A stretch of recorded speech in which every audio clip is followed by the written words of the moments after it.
கேட்ட டாக்குமெண்ட் எல்லாம் காட்டினதுக்கு அப்புறம் ஏன் ஃபைன் போடுறீங்கன்னு டிராஃபிக் போலீஸை கேள்வி கேட்ட டிரைவர் மேல மேலும் 2 வழக்குகளை பதிவு செஞ்சிருக்காங்க சென்னை டிராஃபிக் போலீஸ்.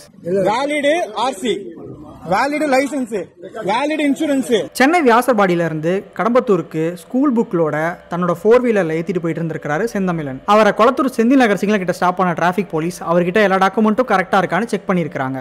அந்த வீடியோல இருக்கிறபடி பார்த்தா செந்தமிழன் கிட்ட எல்லா டாக்குமெண்ட்டும் கரெக்டாக இருந்திருக்கு. இது மட்டும் இல்லாமல் அவர் யூனிஃபார்மும் போட்டிருந்திருக்காரு. எல்லா டாக்குமெண்ட்டும் இருந்தும் ஏன் என் மேலே ஃபைன் போடப்படுது அப்படின்னு கேட்டப்போ அந்த காவல்துறை அதிகாரி செந்தமிழனோட ஐடியெல்லாம் சப்மிட் பண்ண சொல்கிறாரு. ஆனால் செந்தமிழன் நான் ஐடியை காட்ட தான் முடியும், சப்மிட் பண்ண முடியாதுன்னு சொல்கிறாரு.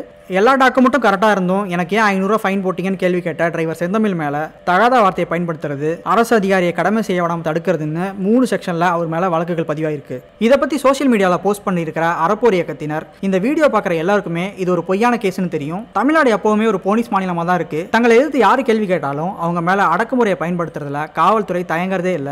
தமிழ்நாடு சீஃப் மினிஸ்டர் உடனே இதில் தலையிட்டு இந்த கேஸை கேன்சல் பண்ணணும். இந்த பொய் வழக்கை பத்தி சென்னை சிட்டி கமிஷனர் எக்ஸ்பிளனேஷன் கொடுக்கணும். 500 ரூபீஸ் ஃபைன் போட்ட அந்த டிராஃபிக் போலீஸ் மேல ஆக்ஷன் எடுக்கணும்னு சொல்லியிருக்காங்க.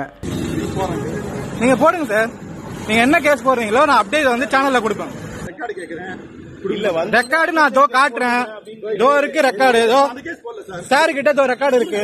நீங்க உங்க ஐடி கார்டு எனக்கு இருக்கு. As a public I have all rights.